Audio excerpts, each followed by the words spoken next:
La madrugada del 12 de junio de 2003, las frías calles de Bogotá y de las principales ciudades de Colombia fueron testigos de una escena impensable.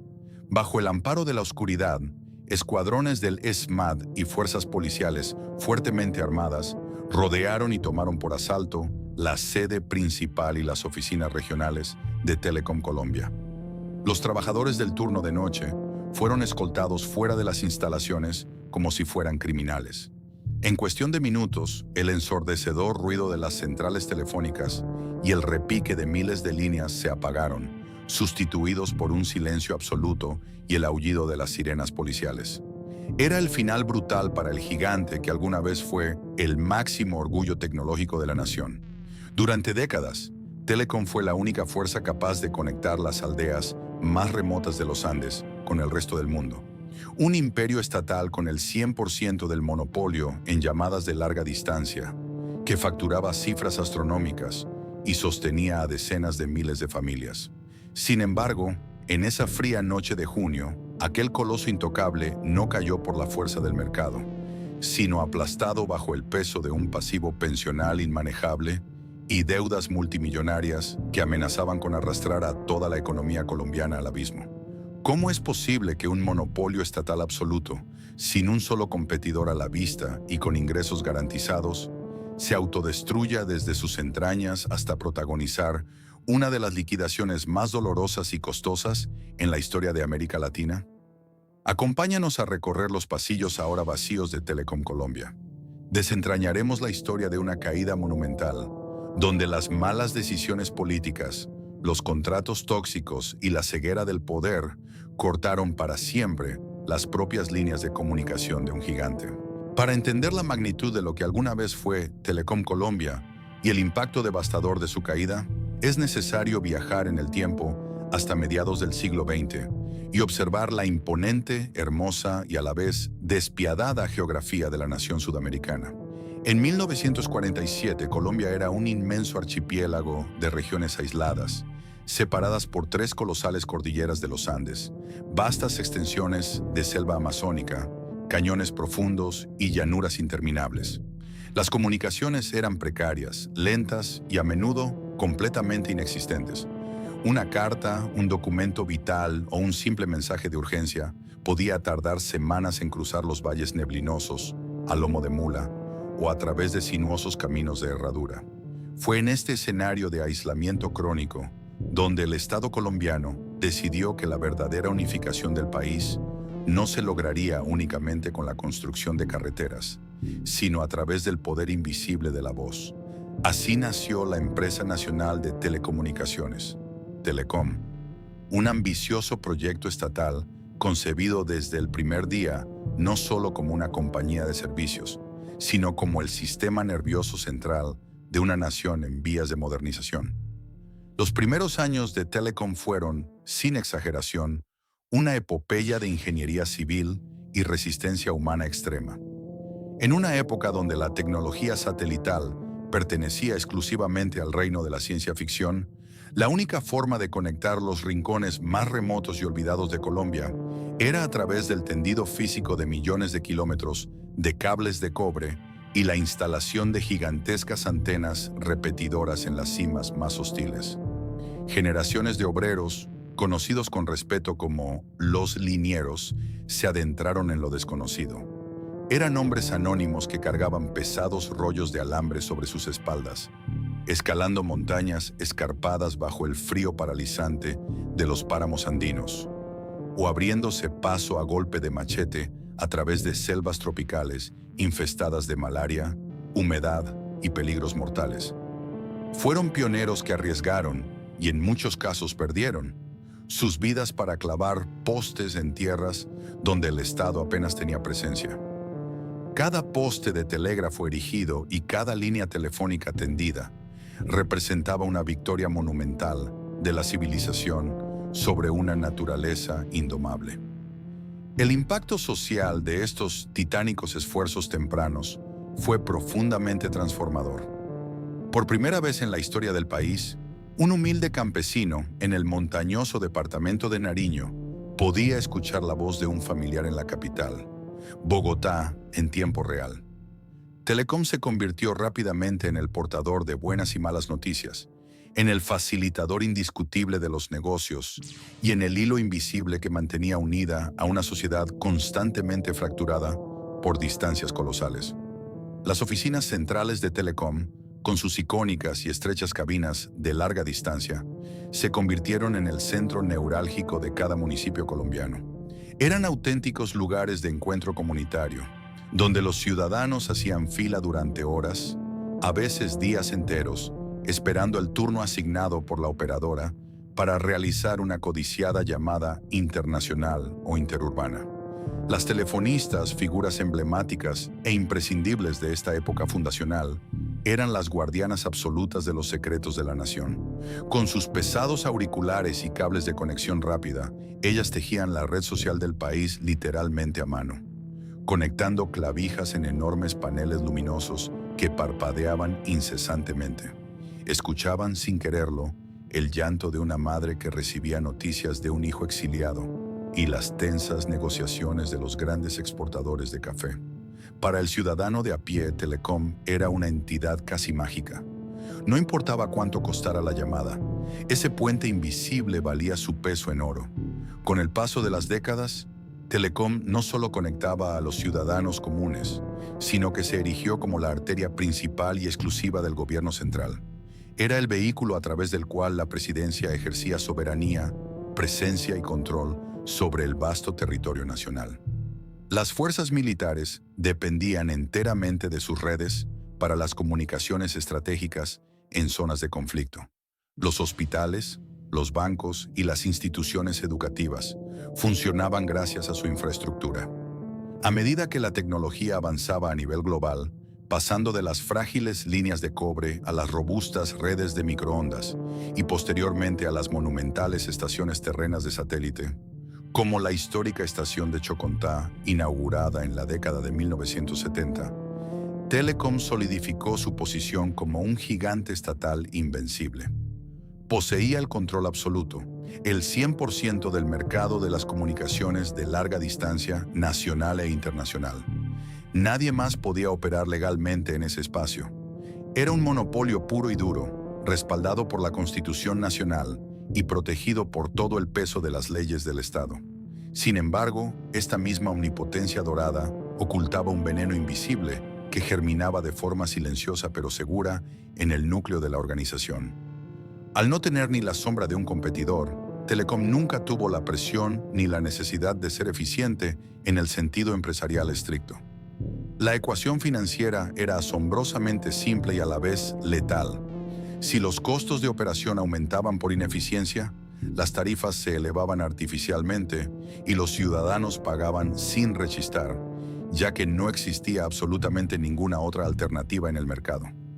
El dinero en efectivo fluía a raudales hacia las arcas de la empresa, creando una falsa e intoxicante sensación de invulnerabilidad. Bajo el inmenso paraguas protector del Estado, los presupuestos multimillonarios se aprobaban sin un escrutinio técnico riguroso. La contratación de personal comenzó a responder mucho más a favores políticos, clientelismo y pago de cuotas electorales que a necesidades técnicas reales de la operación. La burocracia se expandió como una mancha de aceite, transformando a los heroicos linieros y abnegadas operadoras de los primeros días en un ejército administrativo inmenso, pesado e ineficiente. Telecom se había convertido en un imperio incontestable, pero era un imperio construido sobre el privilegio exclusivo, no sobre la competitividad ni el mérito. Las grandes decisiones operativas y estratégicas rara vez se tomaban en juntas directivas enfocadas en la rentabilidad o la innovación a largo plazo, sino en despachos ministeriales sujetos a los caprichos y conveniencias de la política de turno. A medida que la empresa se acercaba a su punto máximo de facturación y poderío territorial en los albores de los años 80, este modelo de negocio hermético, ciego a las implacables fuerzas del mercado global que ya empezaban a gestarse, comenzaría a mostrar sus primeras y profundas grietas. La sangre, el sudor y el heroico sacrificio humano que levantaron los cimientos de la empresa nacional de telecomunicaciones estaban a punto de dar paso a una era de excesos, arrogancia institucional y una miopía administrativa que, de manera irreversible, pavimentaría el camino de oro hacia el abismo. La década de los 80 llegó a Colombia no solo con los ritmos de la música disco y los primeros destellos de una modernidad acelerada, sino con la consolidación absoluta de Telecom como el imperio financiero indiscutible del Estado.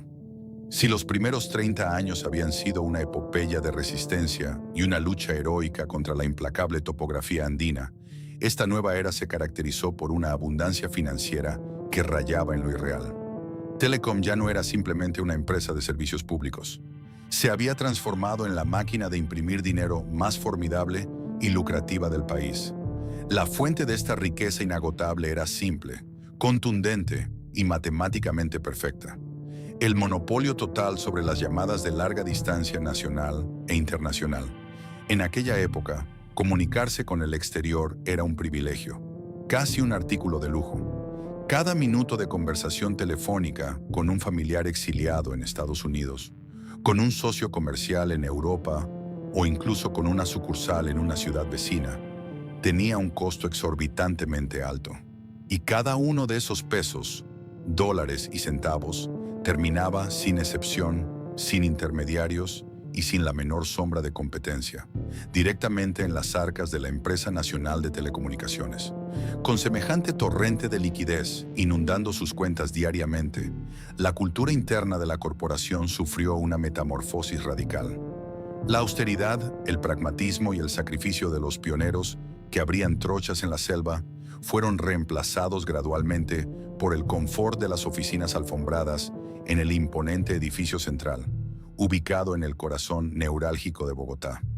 El personal creció a un ritmo vertiginoso, hinchando la nómina operativa y administrativa hasta superar los 13.000 empleados a nivel nacional.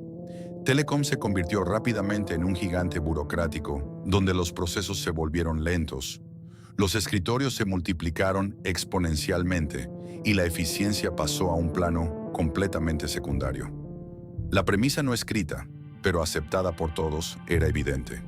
Mientras el monopolio de la larga distancia siguiera subsidiando cualquier deficiencia operativa, no había motivos reales para optimizar los recursos.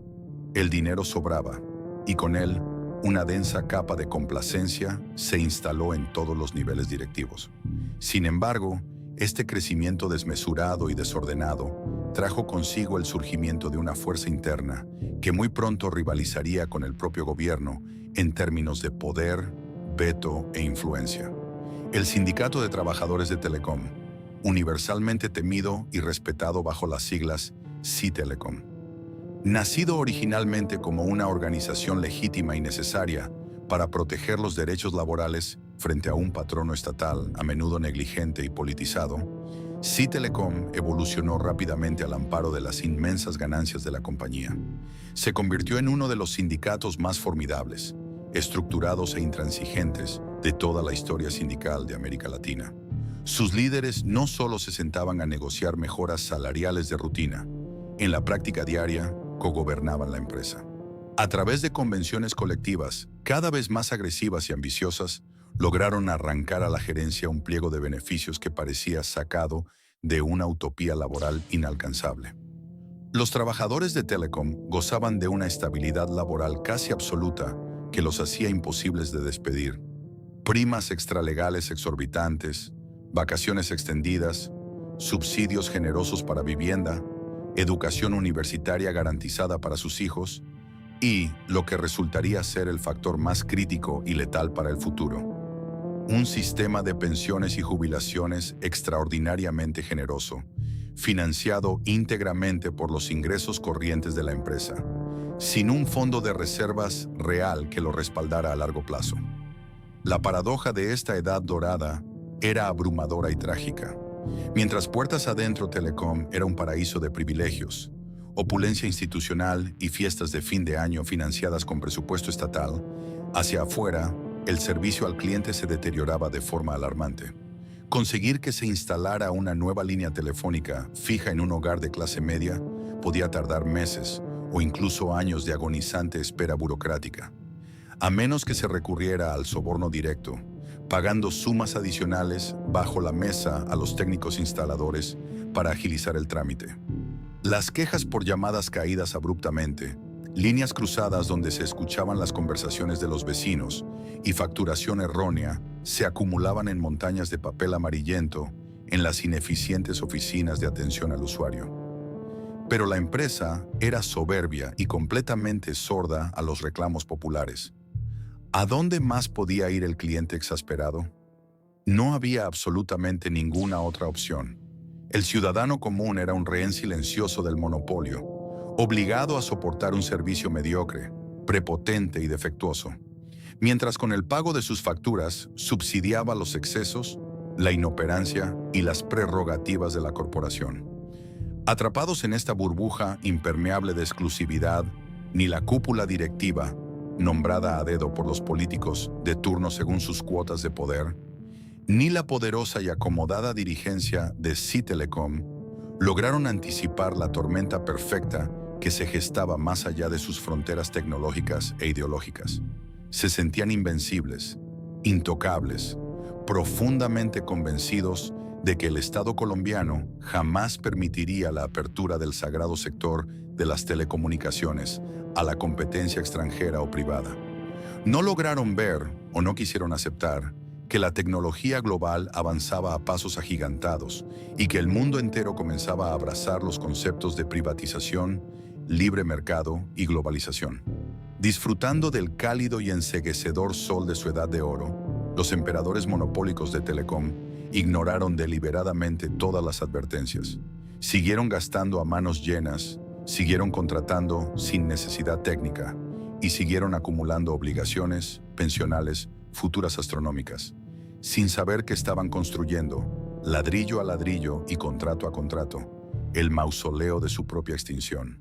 La década de los 90 estaba a la vuelta de la esquina y traería consigo vientos de cambio violentos que arrasarían sin piedad con su castillo de naipes. El mundo de principios de la década de 1990 estaba cambiando a una velocidad vertiginosa. Con la caída del muro de Berlín y el colapso del bloque soviético, una poderosa ola de reformas macroeconómicas, apertura de mercados y privatizaciones barrió el globo, aterrizando con fuerza implacable en América Latina. Colombia, por supuesto, no fue la excepción. Bajo la administración del presidente César Gaviria, el país adoptó un modelo radical de apertura económica, diseñado meticulosamente para modernizar una economía que hasta entonces había sido altamente proteccionista e integrar a la nación sudamericana en las exigentes dinámicas del comercio internacional. En este nuevo tablero de ajedrez global, los monopolios estatales gigantescos e ineficientes eran vistos por los tecnócratas no como pilares sagrados de la soberanía nacional, sino como pesadas anclas que frenaban el progreso, ahogaban la competitividad y espantaban la inversión extranjera. La mirada analítica del gobierno se posó, de manera inevitable, sobre la empresa nacional de telecomunicaciones. A pesar de los inmensos ingresos brutos que Telecom seguía reportando en sus libros contables gracias a su control absoluto y excluyente de las llamadas de larga distancia, los expertos financieros del Ministerio de Hacienda encendieron las luces rojas de alarma. Tras la resplandeciente fachada de opulencia corporativa, los auditores descubrieron una verdad aterradora, una estructura operativa profundamente obesa, un endeudamiento que crecía silenciosamente en la oscuridad, un rezago tecnológico alarmante frente a los estándares internacionales y una parálisis sistemática causada por una burocracia asfixiante. Sabían perfectamente que, con la inminente llegada de nuevas tecnologías disruptivas a nivel global, el monopolio artificial de la larga distancia eventualmente se resquebrajaría. Si Telecom no se reestructuraba urgentemente, si no se capitalizaba asociándose con inversionistas privados internacionales que aportaran capital fresco, tecnología de punta y eficiencia administrativa, la empresa estatal estaba condenada a colapsar bajo su propio y gigantesco peso. Impulsado por este sentido de urgencia vital, a principios de 1992, el Gobierno Nacional presentó ante el Congreso de la República un ambicioso e impopular proyecto de ley. El objetivo estratégico era claro y directo: privatizar total o parcialmente a Telecom, vender un porcentaje significativo de sus acciones a gigantes de las telecomunicaciones internacionales y abrir de una vez por todas el mercado a la libre competencia. Para los estrategas económicos del Estado, era la única maniobra lógica y responsable para salvar a la compañía del abismo y garantizar la modernización crítica de la infraestructura del país. Sin embargo, el gobierno subestimó gravemente, casi de manera ingenua, la brutal resistencia de los defensores del statu quo. Para el omnipotente sindicato de trabajadores de Telecom, SITelecom, la sola mención de la palabra privatización fue recibida como una declaración formal de guerra sin cuartel. Los líderes sindicales no vieron en el proyecto de ley un intento desesperado de salvamento corporativo, sino una traición imperdonable a la patria. Una entrega descarada del patrimonio nacional a las garras del imperialismo extranjero y, sobre todo, una amenaza existencial directa a los extraordinarios privilegios, prebendas y la estabilidad laboral vitalicia que habían conquistado ferozmente durante años. La tensión en los pasillos de las centrales telefónicas alcanzó rápidamente un punto de ebullición. Las asambleas sindicales se transformaron en trincheras de resistencia encendida, donde los discursos apasionados proclamaban que Telecom era propiedad exclusiva de los colombianos y no se vendería bajo ninguna circunstancia. El gigante estatal estaba a punto de convertirse en el campo de batalla de una confrontación épica que, muy pronto, paralizaría a toda una nación. La confrontación inevitable y destructiva estalló con toda su furia en abril de 1992. Ante la rotunda negativa del gobierno de ceder a las presiones y retirar el polémico proyecto de privatización del Congreso, SITelecom ejecutó la demostración de fuerza más radical, devastadora y audaz en la convulsa historia del sindicalismo colombiano. El 22 de abril, los trabajadores iniciaron lo que se conocería dramáticamente en los libros de historia como el apagón de las telecomunicaciones. No fue una simple huelga de brazos caídos tradicional, ni una marcha ruidosa por las frías calles de Bogotá. Fue un sabotaje quirúrgico, preciso y meticulosamente coordinado al sistema nervioso central del país. Los técnicos y operarios sindicalizados, los mismos hombres y mujeres que conocían mejor que nadie las intrincadas entrañas tecnológicas de la empresa, procedieron a desconectar físicamente las centrales telefónicas, apagar intencionalmente los sistemas de transmisión de microondas y bloquear por completo el acceso a los vitales centros de control internacional. En cuestión de pocas horas, un silencio sepulcral, aterrador y antinatural se apoderó de Colombia.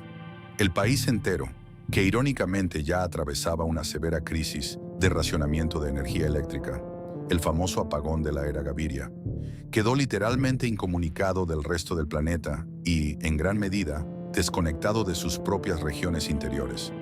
El impacto inmediato de la huelga fue catastrófico y absolutamente paralizante. Durante 7 angustiosos e interminables días, no entró ni salió una sola llamada internacional del territorio colombiano. El comercio exterior colapsó, las exportaciones e importaciones se detuvieron abruptamente, incapaces de coordinar despachos aduaneros o confirmar pagos millonarios. El sector financiero y bancario quedó completamente a ciegas, sin poder realizar transacciones vitales con la banca extranjera. Miles de familias desesperadas perdieron todo contacto con sus seres queridos en el exterior, y las embajadas diplomáticas se vieron forzadas a recurrir a rudimentarios radios de onda corta militar para poder comunicarse con sus respectivos gobiernos. El caos económico fue incalculable y la sensación de vulnerabilidad de la seguridad nacional fue absoluta. El gobierno, atónito, superado y humillado por la magnitud de la crisis artificial, declaró el estado de conmoción interior e intentó, en un acto de desesperación, militarizar las principales instalaciones de Telecom. Enviaron soldados armados a intentar operar complejas consolas tecnológicas que no entendían en lo más mínimo. Fue un esfuerzo patético e inútil. Sin las manos expertas de los operadores del sindicato, el multimillonario sistema era simplemente un enorme montón de chatarra inerte. Finalmente, asfixiado económica y políticamente por las astronómicas pérdidas diarias que la huelga le infligía al país, y ante el clamor desesperado de los grandes gremios empresariales que sangraban dinero, el gobierno del presidente Gaviria se vio obligado a capitular de manera pública y humillante. Se retiró oficialmente el proyecto de ley de privatización del Congreso y se firmó apresuradamente un acuerdo vinculante con Citelecom, garantizando que Telecom seguiría siendo 100% propiedad del Estado. Los líderes sindicales celebraron eufóricos. Habían logrado doblegar al Estado colombiano, habían blindado sus puestos de trabajo y habían preservado la pureza de la empresa nacional. Pero esta victoria monumental fue, en la cruda realidad histórica, un espejismo profundamente envenenado. Al forzar brutalmente al gobierno a dar marcha atrás, el sindicato no salvó a Telecom de la ruina. Simplemente le cerró con doble candado la única puerta de escape posible frente a la implacable tormenta tecnológica y financiera que ya se asomaba en el horizonte mundial. El apagón de las telecomunicaciones envió un mensaje mafioso y claro a la clase política colombiana. Intentar reformar a Telecom equivalía a un suicidio político seguro. A partir de esa fatídica semana de silencio, impuesta por la fuerza, nadie en los altos círculos del poder se atrevió a proponer una reestructuración real y necesaria. La empresa fue abandonada a su propia inercia, condenada a enfrentar el feroz, ágil y competitivo futuro del siglo XXI, atada irrevocablemente a las pesadas cadenas de la ineficiencia, el amiguismo político y un modelo operativo obsoleto. El reloj de arena se había volteado definitivamente, y el conteo regresivo hacia la liquidación final había comenzado, paradójicamente, entre los aplausos de quienes decían defenderla. Tras la humillante derrota política que significó el apagón de las telecomunicaciones en 1992, el gobierno colombiano y la administración de Telecom se encontraron en un callejón sin salida aterrador. Por un lado, la vía de la privatización y la capitalización con socios estratégicos internacionales, la ruta que estaban siguiendo casi todos los países vecinos de América Latina, había quedado clausurada herméticamente, bloqueada por el poder de veto inquebrantable del sindicato Citelecom. Por otro lado, la asfixiante realidad tecnológica no daba tregua. Colombia sufría un déficit crónico y vergonzoso de líneas telefónicas. Millones de ciudadanos en zonas urbanas y rurales clamaban desesperadamente por conectividad, y las empresas necesitaban expandirse con urgencia. La infraestructura existente era lamentablemente insuficiente, estaba envejecida y requería una inyección masiva de capital que el Estado por sí solo no estaba en capacidad de proporcionar. Atrapados entre la espada de la obsolescencia y la pared del poder sindical, los directivos de Telecom idearon una estratagema financiera y jurídica que en los elegantes salones de juntas de Bogotá sonaba como una solución brillante e innovadora. Si no podían vender la empresa ni asociarse entregando acciones, invitarían a las grandes multinacionales extranjeras de tecnología a construir la infraestructura bajo un novedoso modelo llamado contratos de riesgo compartido, joint ventures. Entre 1993 y 1996, en un frenesí de firmas, brindis y anuncios rimbombantes, Telecom selló acuerdos multimillonarios con los colosos globales de las telecomunicaciones: Ericsson, Nortel, Siemens, NSC y Alcatel, entre otros. El objetivo era titánico y prometía transformar al país de la noche a la mañana. Instalar más de 1,5 millones de nuevas líneas telefónicas fijas a lo largo y ancho del territorio nacional. La premisa oficial vendida a la opinión pública era simple y seductora. Las multinacionales pondrían la tecnología de punta, el cableado y los equipos costosos, financiando la expansión inicial. A cambio, Telecom operaría las líneas y con las supuestas e inmensas ganancias que generarían los nuevos usuarios, pagaría gradualmente a sus socios internacionales, compartiendo los beneficios.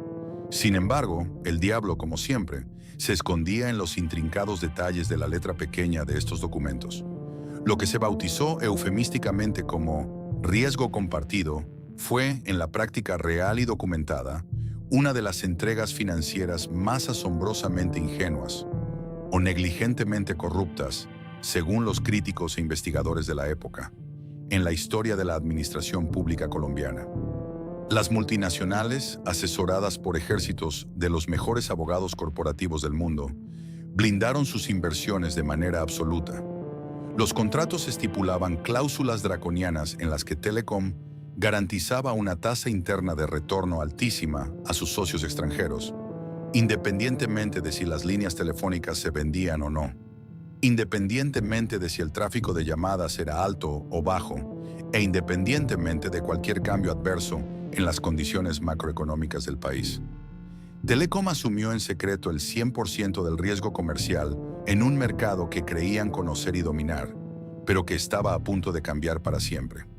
Se comprometieron a pagar miles de millones de dólares basándose en proyecciones de demanda irreales, infladas por el optimismo burocrático estatal. Lo hicieron sin tener en cuenta la capacidad adquisitiva real de los ciudadanos de a pie para asumir los altos costos de instalación y, lo que es peor, ignorando por completo las amenazas tecnológicas que ya se cernían sobre el horizonte global. Sin saberlo, al estampar sus firmas en esos documentos, los directivos habían redactado su propia sentencia de muerte financiera. La trampa mortal no tardó en cerrarse. A medida que avanzaban los años 90, las multinacionales cumplieron su parte del trato con una eficiencia mecánica implacable. Cavaron zanjas, tendieron miles de kilómetros de reluciente fibra óptica y cable de cobre de última generación, y entregaron enormes centrales telefónicas digitales listas para operar. Los postes se alzaron y las cajas de conexión se instalaron incluso en los barrios más periféricos. Pero cuando Telecom finalmente abrió las ventas y esperó a que las multitudes se agolparan para comprar el servicio, se encontró con una realidad paralizante. Las líneas simplemente no se vendían. Las deslumbrantes proyecciones que justificaron los contratos tóxicos se desmoronaron rápidamente al chocar de frente con la cruda realidad económica del país. Muchos hogares de ingresos bajos y medios no podían permitirse el lujo de pagar las abusivas tarifas de instalación que Telecom exigía para intentar recuperar la inversión. Al mismo tiempo, en un giro tecnológico histórico que la miope y arrogante dirección estatal no supo anticipar, la telefonía celular comenzaba a irrumpir en el mercado colombiano. Operadores privados, ágiles y agresivos, empezaron a robar la atención y el presupuesto de las familias, ofreciendo movilidad y rapidez frente a la pesada burocracia de la empresa pública. El resultado fue catastrófico. Cientos de miles de las flamantes líneas fijas instaladas por Alcatel, Ericsson o Nortel quedaron mudas, colgando huérfanas en los postes de luz, sin generar un solo peso de ingreso para la empresa estatal. Pero los contratos, fríos, calculadores e implacables, no entendían de excusas ni de cambios repentinos del mercado. Los contadores en las oficinas centrales de las multinacionales en Europa y Norteamérica comenzaron a emitir religiosamente las facturas de cobro, exigiendo los pagos garantizados y los rendimientos multimillonarios estipulados por ley. De repente, la inagotable máquina de hacer dinero que alguna vez fue Telecom se encontró asomada a un abismo financiero insondable. Para cumplir con las primeras cuotas de estos compromisos ineludibles, la empresa tuvo que empezar a desviar los lucrativos ingresos de las llamadas de larga distancia internacional, su tradicional y sagrada vaca lechera, para tapar los inmensos agujeros que dejaba el colosal fracaso de la expansión local. Pero ni siquiera ese flujo constante de caja fue suficiente. La deuda acumulada por los contratos de riesgo compartido creció de manera exponencial, alimentada por feroces intereses moratorios y sanciones contractuales, que se capitalizaban día tras día como un cáncer financiero. Para finales de la década, las disputas legales estallaron y escalaron a niveles de crisis nacional. Al ver que Telecom no podía pagar, las multinacionales no dudaron en acudir a los tribunales de arbitramiento internacional en París y otros foros globales. El Estado colombiano fue demandado por cifras astronómicas que amenazaban seriamente con desestabilizar la economía entera de la nación. Los laudos arbitrales comenzaron a fallar sistemáticamente en contra de Telecom, imponiendo condenas de cientos de millones de dólares. La empresa, que en la década de los 80 nadaba en un océano de liquidez, se había convertido velozmente en un enfermo terminal atado a un respirador artificial. La ironía de esta tragedia era imperdonable. El afán político de esquivar una necesaria reforma estructural por miedo a enfrentarse a un sindicato llevó a los directivos a tragar píldoras de cianuro recubiertas de falsas promesas. Las mismas líneas de cobre que debían conectar el futuro y la prosperidad de Colombia se convirtieron en las pesadas cadenas de plomo que arrastrarían al gigante estatal hacia el fondo del océano, dejándolo sin oxígeno justo en el momento en que se avecinaba la verdadera batalla final por la supervivencia corporativa.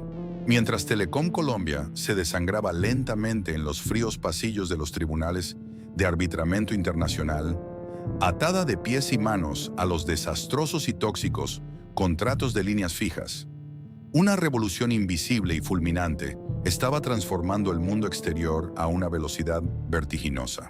A finales de la década de los 90, el panorama global de las comunicaciones experimentó el salto tecnológico más dramático del siglo XX. El pesado y estático teléfono de disco adherido a la pared de la sala estaba a punto de convertirse en una reliquia, desplazado por tecnologías que el anquilosado gigante estatal colombiano ni siquiera logró comprender a tiempo: la telefonía móvil celular y la masificación del Internet. La miopía gerencial de Telecom frente a esta inminente ola de innovación fue asombrosa y trágica. Obsesionados por cumplir con las metas irreales de expansión de cables de cobre trazadas años atrás, y cegados por la soberbia de haber sido los únicos dueños del mercado durante medio siglo, los directivos subestimaron por completo el impacto de los teléfonos celulares. Cuando las primeras licencias de telefonía móvil fueron subastadas en Colombia en 1994, el mercado fue rápidamente asaltado por empresas privadas y consorcios internacionales ágiles, hambrientos y profundamente capitalistas como Celumóvil y Comcel. Estas nuevas compañías no entendían de burocracia estatal ni de asambleas sindicales eternas.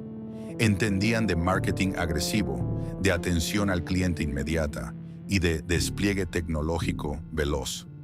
El contraste cultural y operativo entre las nuevas empresas privadas y la vieja Telecom era tan evidente que resultaba doloroso. Mientras que un ciudadano colombiano en 1997 todavía tenía que someterse a meses de exasperante espera burocrática, papeleo interminable y a veces sobornos indignantes, simplemente para que le instalaran una línea fija tradicional en su hogar, los operadores celulares le entregaban un teléfono funcional, moderno y activado en cuestión de minutos, con solo presentar su cédula de identidad en un moderno centro comercial. Los teléfonos celulares pasaron rápidamente de ser un lujo exclusivo de altos ejecutivos a una herramienta indispensable para la clase trabajadora. La gente eligió la libertad, la movilidad y la eficiencia, abandonando en masa la idea de depender del ineficiente monopolio estatal. Paralelamente, otra tormenta silenciosa golpeaba los cimientos de la empresa: el auge del Internet. La red de redes comenzó a infiltrarse en los hogares y oficinas de Colombia, trayendo consigo el correo electrónico. De repente, los costosos faxes internacionales y las prolongadas llamadas interurbanas que las empresas y familias utilizaban para comunicarse con el exterior fueron reemplazados por mensajes digitales casi gratuitos e instantáneos. La vaca lechera tradicional de Telecom, esa inagotable fuente de ingresos que subsidiaba su obesa nómina y sus deudas, comenzó a secarse rápidamente frente a la pantalla de las computadoras. El golpe de gracia, sin embargo, no provino únicamente de la tecnología, sino de la inevitable desregulación gubernamental impulsada por las tendencias globales del libre mercado. En 1998, el Estado colombiano finalmente tomó la decisión irreversible de acabar con el monopolio sagrado de las telecomunicaciones. Se abrió legalmente el mercado de la larga distancia nacional e internacional. Gigantes regionales y nuevos actores poderosos, como Orbitel y la empresa de telecomunicaciones de Bogotá, ETB, entraron en escena desatando la feroz guerra de las tarifas. Las llamadas internacionales, que Telecom había cobrado a precios exorbitantes durante décadas, vieron sus precios desplomarse drásticamente de la noche a la mañana a causa de la libre competencia. El impacto financiero fue fulminante. Despojado de su monopolio exclusivo, Telecom tuvo que enfrentarse a rivales que operaban con estructuras de costos radicalmente más bajas, sin pesadas cargas pensionales ni sindicatos cogobernantes, y con tecnología de última generación. La empresa estatal intentó reaccionar, lanzando promociones desesperadas y tratando de incursionar torpemente en el mercado del Internet, pero era demasiado tarde. Las decisiones en Telecom tomaban meses de debates políticos en el Congreso, aprobaciones ministeriales y negociaciones exhaustivas con Citelecom, mientras que sus competidores privados tomaban decisiones estratégicas en horas dentro de ágiles juntas directivas. El gigante había perdido el ritmo por completo. Se convirtió en un pesado dinosaurio intentando competir en una carrera de galgos. Con los ingresos de larga distancia cayendo en picada libre y el mercado local inundado de teléfonos móviles, la caja registradora de Telecom dejó de sonar con la alegría de los años 80. La desincronización con el mercado era total y absoluta. La compañía estaba ofreciendo masivamente el producto equivocado, en el momento equivocado, a un cliente que ya tenía opciones mucho mejores. Sin los millonarios ingresos del monopolio para cubrir las colosales pérdidas de los contratos de riesgo compartido, el andamiaje financiero de la Empresa Nacional de Telecomunicaciones comenzó a resquebrajarse peligrosamente, preparándose para el colapso final. A medida que Colombia cruzaba el umbral hacia el nuevo milenio, el panorama para la Empresa Nacional de Telecomunicaciones era sombrío y desolador. Sus ingresos tradicionales se habían desplomado drásticamente frente a la competencia de los teléfonos móviles y la apertura del mercado de larga distancia, mientras que la deuda generada por los desastrosos contratos de líneas fijas crecía como un agujero negro. Sin embargo, el verdadero golpe de gracia, el verdugo definitivo que haría absolutamente imposible cualquier intento de rescate, no provenía del exterior. Estaba oculto en las propias entrañas de la compañía, alimentado durante décadas de complacencia. Una bomba de tiempo financiera conocida como el pasivo pensional. Para comprender la magnitud de esta catástrofe, es necesario observar el modelo laboral que se había instaurado durante la llamada Edad de Oro de la empresa. En aquellos años de abundancia, presionado por las huelgas y el poder inquebrantable de Citelecom, el Estado había concedido beneficios pensionales extraordinarios. Los trabajadores de Telecom podían jubilarse a edades muy tempranas y con mesadas sumamente generosas. Pero el pecado original, el error de cálculo más devastador en la historia contable de la entidad, fue que nunca se creó un fondo de reserva real y capitalizado para respaldar estas obligaciones a futuro. El sistema funcionaba bajo una lógica aterradora. Las pensiones de los jubilados se pagaban directamente con los ingresos corrientes del día a día, es decir, con el dinero que entraba por el pago de las facturas telefónicas mensuales. Mientras Telecom gozó del monopolio absoluto y sus arcas rebosaban de efectivo, este modelo parasitario pasó desapercibido. Pero en los años 2000, la ecuación se invirtió brutalmente. Los ingresos cayeron en picada libre justo en el momento en que la generación más numerosa de trabajadores de la empresa comenzaba a jubilarse. La esperanza de vida aumentaba y la lista de pensionados se alargaba mes a mes, convirtiéndose en un ejército de miles de extrabajadores que dependían de una fuente de dinero que se estaba secando a un ritmo alarmante. Entre 2001 y 2002, las matemáticas del desastre salieron a la luz, dejando a los analistas económicos del gobierno paralizados por el terror. El cálculo actuarial del pasivo pensional de Telecom alcanzó cifras que desafiaban toda lógica empresarial. Se estimó en más de 5 billones de pesos colombianos, miles de millones de dólares de la época. Para ponerlo en perspectiva, esta inmensa deuda laboral superaba con creces el valor total de todos los activos físicos de la corporación combinados. Si Telecom hubiera vendido todos sus edificios de mármol, todos sus cables de cobre, sus centrales digitales y sus satélites, el dinero obtenido no habría sido suficiente para pagar siquiera la mitad de lo que debía a sus propios jubilados. Técnicamente, y ante los ojos del mundo financiero, Telecom Colombia era una empresa zombie. Estaba muerta por dentro, pero seguía caminando por pura inercia política. Mientras este colapso interno asfixiaba la caja de la empresa, la rigidez laboral se convirtió en una camisa de fuerza. La compañía necesitaba desesperadamente reducir su tamaño para adaptarse a su nueva realidad, pero despedir a los trabajadores que ya no eran necesarios en un mundo digital era legal y financieramente imposible. Las convenciones colectivas firmadas en el pasado brindaban una estabilidad casi absoluta. Miles de empleados continuaban cobrando salarios completos, horas extras y primas extralegales exorbitantes, mientras la infraestructura que debían mantener se volvía cada vez más irrelevante. Los pocos ingresos que la compañía lograba arañar del mercado se destinaban íntegramente a pagar la voluminosa nómina, los privilegios sindicales y las mesadas de los jubilados, dejando absolutamente cero recursos para invertir en la modernización tecnológica o en el mantenimiento de la red.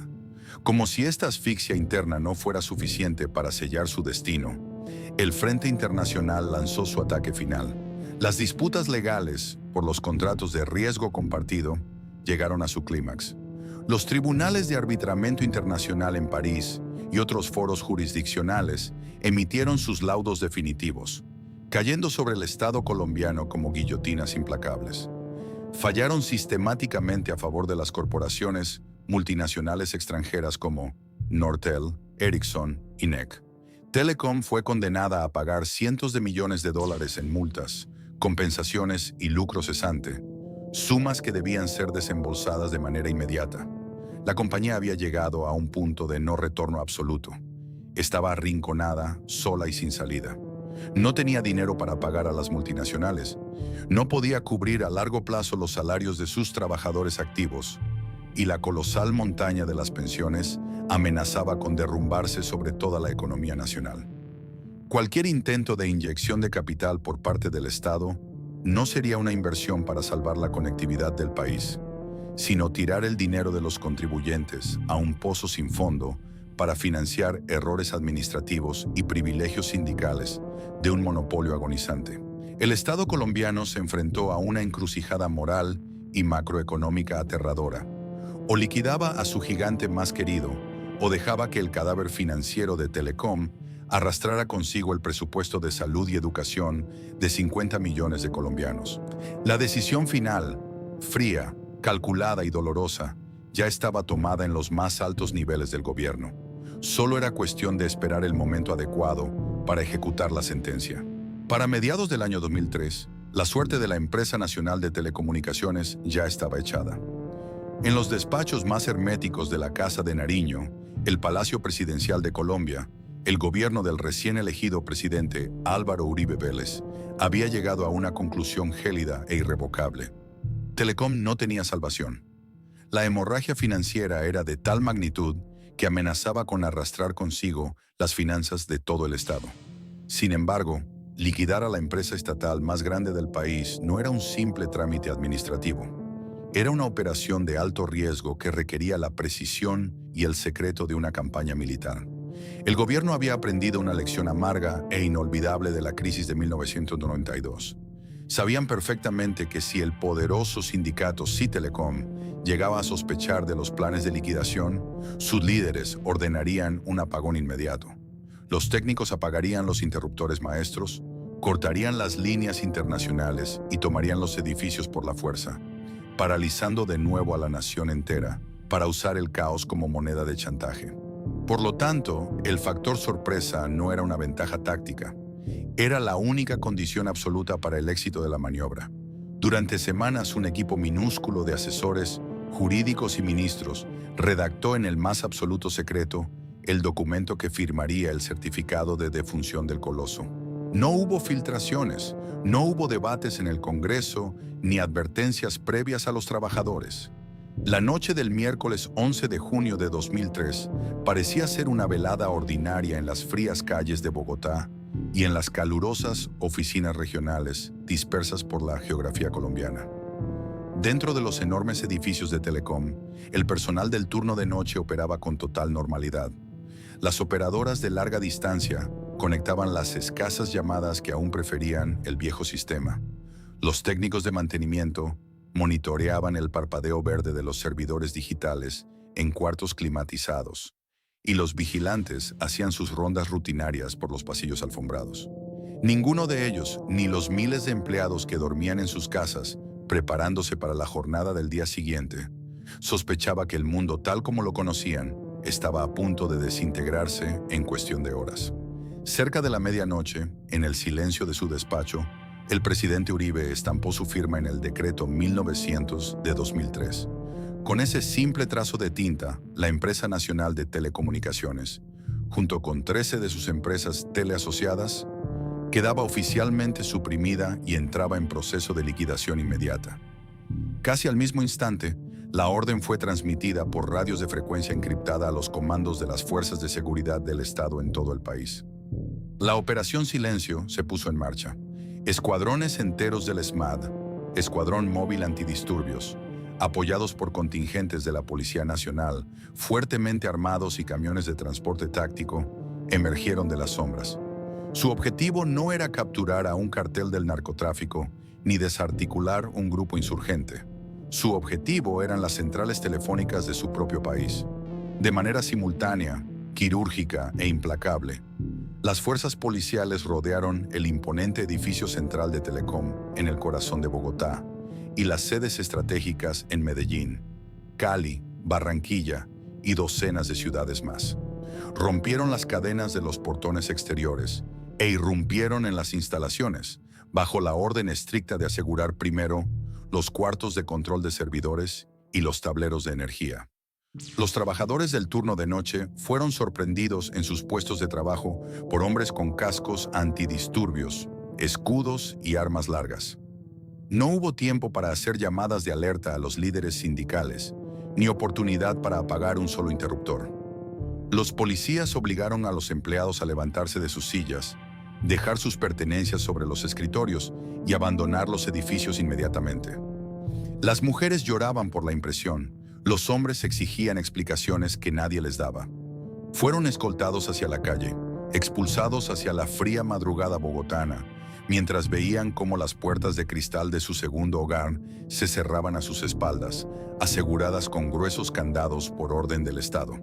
Cuando el sol despuntó en la mañana del jueves 12 de junio, el paisaje urbano alrededor de las oficinas de Telecom había cambiado de manera drástica y aterradora. Las barricadas metálicas cercaban los perímetros y cordones de policías antimotines formaban muros humanos impenetrables frente a las entradas. A medida que el reloj marcaba las 6, las 7 y las 8 de la mañana, miles de trabajadores comenzaron a llegar a sus lugares de trabajo, ajenos a la tragedia nocturna. Descendían de los autobuses con sus loncheras, sus escarapelas de identificación colgando del cuello y el periódico bajo el brazo, solo para encontrarse de frente con un escenario de guerra. Al acercarse a las puertas que habían cruzado libremente durante décadas, fueron repelidos por los escudos policiales. ¿Qué está pasando?, preguntaban confundidos. La empresa ha sido liquidada por orden presidencial.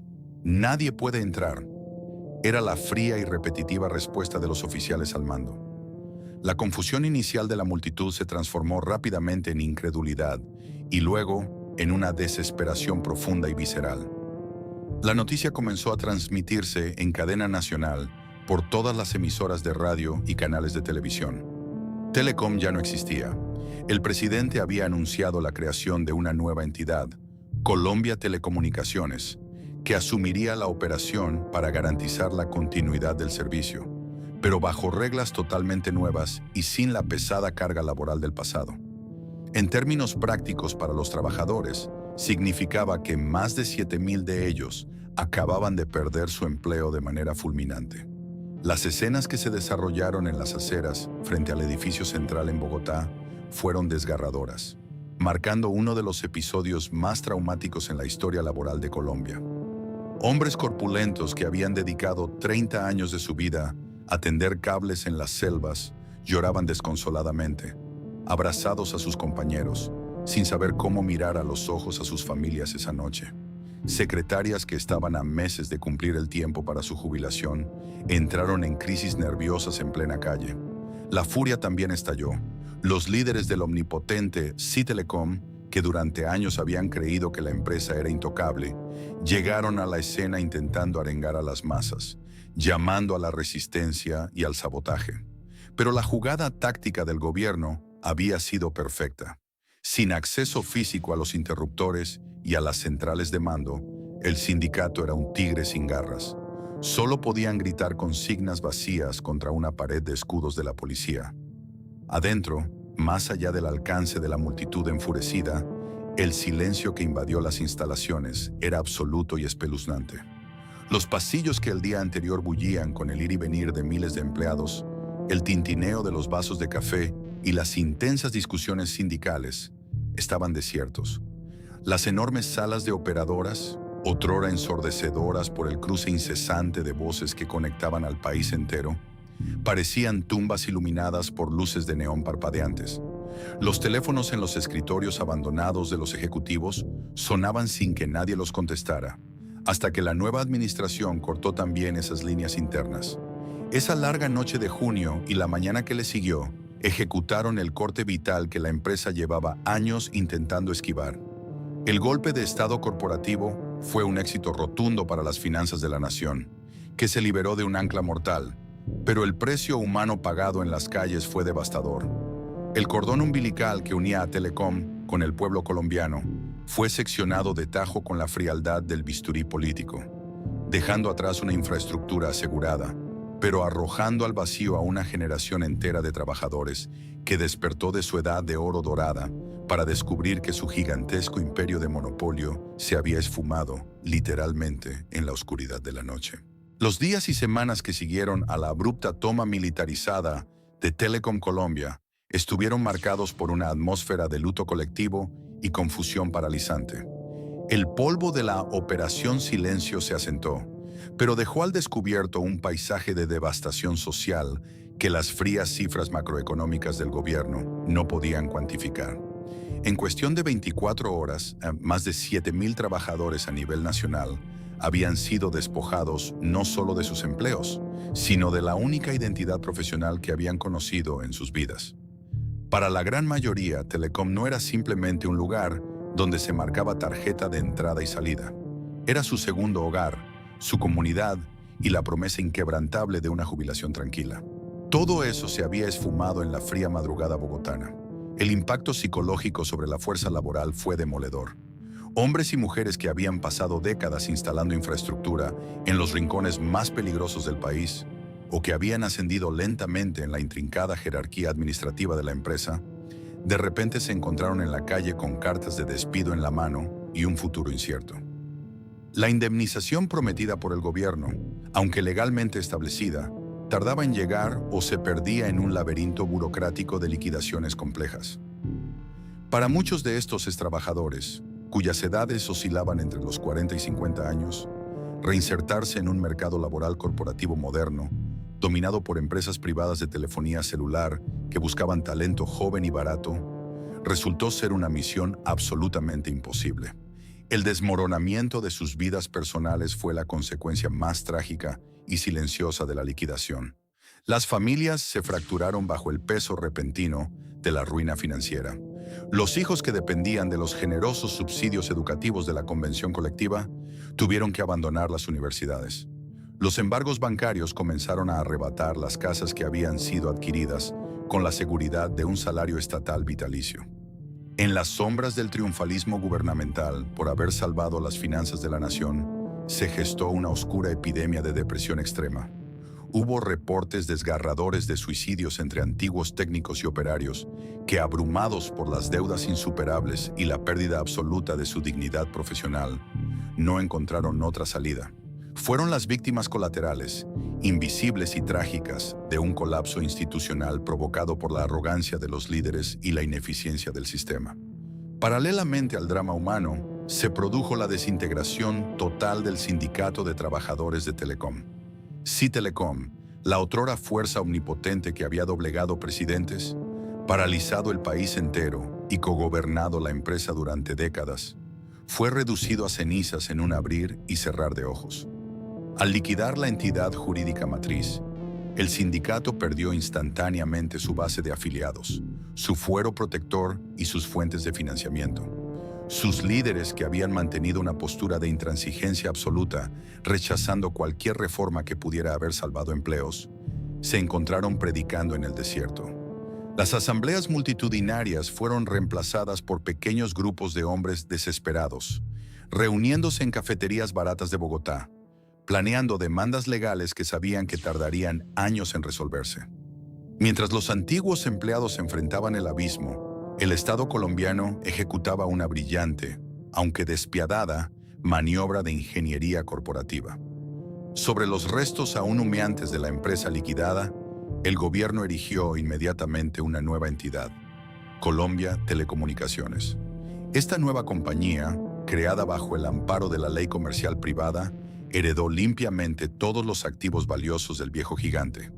Se quedó con la red de fibra óptica, los satélites, las centrales telefónicas, los cables de cobre y la valiosa base de clientes institucionales. Sin embargo, en una jugada maestra, la nueva empresa fue blindada legalmente para no heredar ni un solo peso del catastrófico pasivo pensional ni las abusivas convenciones colectivas. La ironía era tan cruel que resultaba insoportable para los despedidos. La nueva Colombia Telecomunicaciones operaba en los mismos e imponentes edificios, utilizaba los mismos escritorios y comercializaba la señal a través de los mismos cables que habían sido instalados con la sangre y el sudor de la vieja guardia. Pero las puertas estaban herméticamente cerradas para ellos. Las instalaciones fueron reabiertas con una fracción mínima del personal, contratado bajo nuevas y estrictas reglas de libre mercado, sin sindicatos y sin privilegios desmesurados.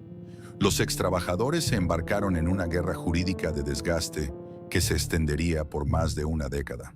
Presentaron miles de tutelas, demandas laborales y reclamaciones por el retén social, una figura legal que protegía a madres, cabeza de familia, personas con discapacidad y aquellos próximos a pensionarse. Los pasillos de los juzgados se llenaron de gruesos expedientes amarillentos, pero las sentencias judiciales a menudo llegaban demasiado tarde para quienes ya lo habían perdido todo. Telecom se había convertido en un fantasma, una entidad legal en perpetua liquidación que existía únicamente en los tribunales para responder demandas. Las inmensas torres de microondas y los edificios centrales seguían allí, pero los pasillos donde alguna vez latió el corazón orgulloso del monopolio estatal ahora estaban ocupados por extraños, dejando el eco de los linieros y las operadoras atrapado para siempre en el silencio del pasado. La nueva criatura corporativa, Colombia Telecomunicaciones, nació libre del veneno pensional y de las pesadas cadenas sindicales que hundieron a su predecesora. Sin embargo, el Estado colombiano pronto descubrió una verdad ineludible. Operar en un mercado abierto, hipercompetitivo y dominado por la implacable velocidad de la era digital requería algo más que simplemente borrar las deudas del pasado. Requería una agilidad comercial, una capacidad de innovación y un volumen de inversión tecnológica que la burocracia gubernamental, por su propia naturaleza y lentitud, jamás podría igualar. La agonía estatal en el sector de las comunicaciones concluyó de forma definitiva en abril de 2006. En una decisión pragmática que cerró el ciclo iniciado trágicamente con la huelga de 1992, el gobierno aceptó su incapacidad operativa a largo plazo y subastó el control mayoritario de la empresa. El ganador fue el gigante español Telefónica. Con una inyección masiva de capital extranjero, la infraestructura sobreviviente fue absorbida, modernizada y finalmente integrada bajo la marca comercial global Movistar. La ironía de la historia fue absoluta y profundamente amarga. Lo que el omnipotente sindicato CITELECOM intentó evitar a toda costa, paralizando al país entero a principios de los 90 bajo el pretexto de defender la soberanía, la entrada del capital extranjero, terminó ocurriendo 15 años después, pero ocurrió en las peores condiciones imaginables, sobre las ruinas humeantes de un coloso liquidado, sin la posibilidad de negociar acciones y con más de 7,000 empleos destruidos para siempre. Ese día de 2006 se cerró el telón de manera irrevocable. La era de las telecomunicaciones 100% estatales en Colombia había muerto formalmente. ¿Qué queda entonces del imperio que alguna vez tuvo el poder exclusivo de conectar las aldeas más remotas de la cordillera de los Andes con el resto del planeta? Su legado físico es un melancólico paisaje industrial, disperso por toda la geografía nacional. En las cimas de montañas escarpadas, donde alguna vez los heroicos linieros arriesgaron sus vidas bajo la niebla y el frío, Enormes torres de microondas abandonadas y oxidadas se erigen hoy como esqueletos metálicos, monumentos silenciosos de una tecnología superada. Miles de kilómetros de cables de cobre, la sangre original de la vieja Telecom, yacen enterrados e inútiles bajo el asfalto de las ciudades, desplazados por los modernos hilos de luz de la fibra óptica privada. Las imponentes estaciones terrenas satelitales, otrora símbolos deslumbrantes del futurismo colombiano en lugares como Chocontá, y los enormes edificios de concreto en los centros urbanos, ahora albergan oficinas de otros ministerios o han sido vendidos al mejor postor comercial. Ya no hay luces parpadeantes en los gigantescos tableros, ni el ruido incesante de los conmutadores, ni el vertiginoso cruce de cables. El gigante físico desapareció, devorado por la velocidad del progreso y la invisibilidad de las redes inalámbricas. Pero el verdadero legado de Telecom Colombia no es de infraestructura, sino de una profunda y dolorosa sabiduría económica. Al mirar atrás hacia los pasillos vacíos y las cifras astronómicas del colapso, se encuentra la respuesta definitiva a la pregunta que nos hicimos al principio. ¿Cómo se autodestruye un monopolio absoluto? Telecom no cayó asesinada por el libre mercado, ni por la aparición repentina de los teléfonos celulares, ni por el auge del Internet. Esas fuerzas externas fueron únicamente los catalizadores que expusieron la profunda podredumbre estructural. El gigante se suicidó lentamente, envenenado desde adentro por la soberbia, el privilegio y la ceguera de sus propios administradores y trabajadores. La responsabilidad de este desastre histórico fue compartida en un abrazo mortal y asfixiante. Por un lado, un Estado miope y clientelista que utilizó a su empresa más rentable como una inagotable caja menor, asignando cargos técnicos como pago de favores políticos y tomando decisiones estratégicas basadas en el miedo a perder capital electoral.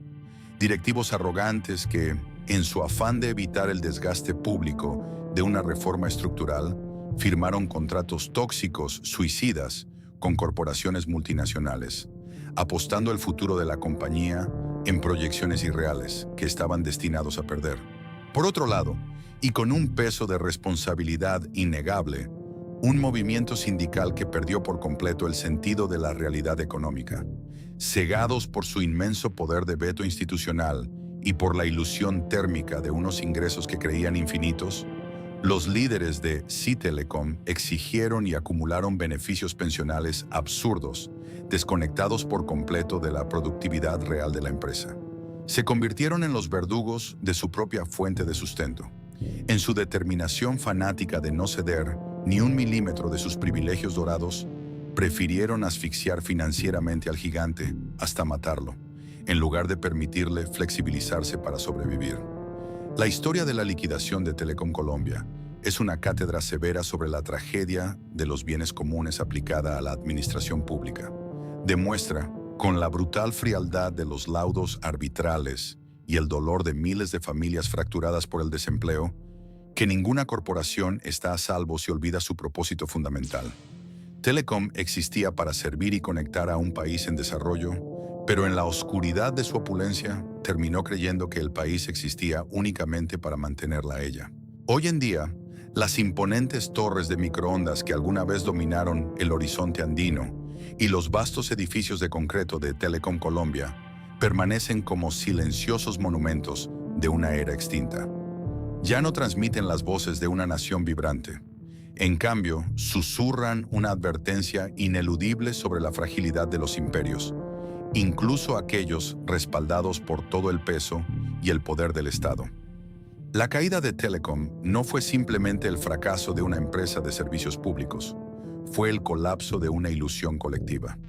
Nos enseñó con una crudeza devastadora que la ausencia de competencia no es un escudo protector, sino un veneno silencioso que adormece la innovación, fomenta la arrogancia y destruye la eficiencia.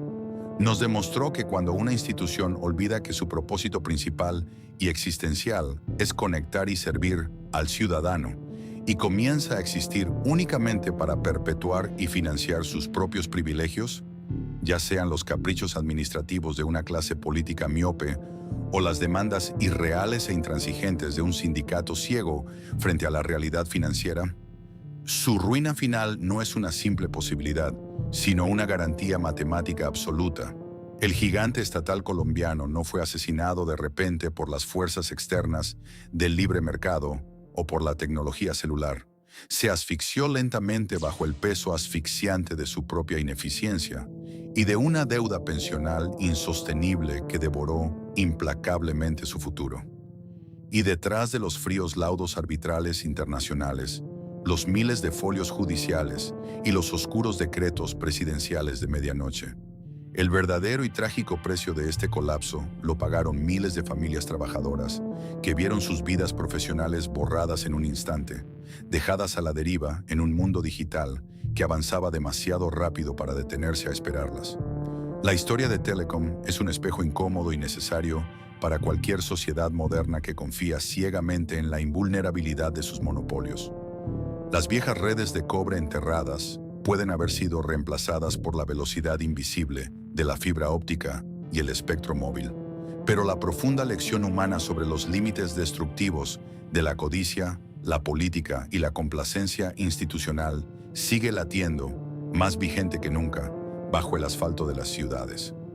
Si este viaje a través de una de las caídas corporativas más dramáticas y dolorosas de América Latina te ha hecho reflexionar sobre el destino de los gigantes intocables, te invitamos a suscribirte al canal y activar las notificaciones. Deja en los comentarios tu opinión. ¿Crees que el colapso de Telecom Colombia era completamente inevitable desde su época de oro? ¿O hubo algún momento histórico en el que pudo haberse salvado? Tu voz es fundamental para que sigamos desentrañando, juntos, las verdades ocultas detrás de las grandes ruinas industriales del mundo.